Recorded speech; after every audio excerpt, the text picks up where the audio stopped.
How to remove suggestions on Messenger. Hello everyone, welcome to this channel. I'm here to help you out today. So without any delay, let's get started.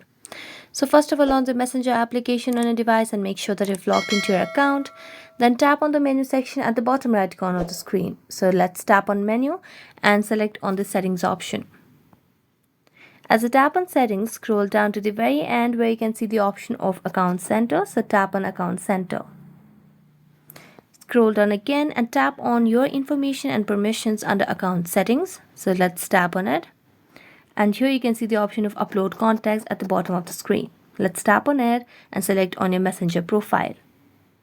As you do that, you can see the option of upload contacts again. So let's tap on it, and what you simply need to do is turn off this option.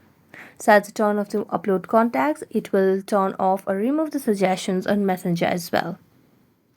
So that's it. Thank you so much for watching this video and see you next time.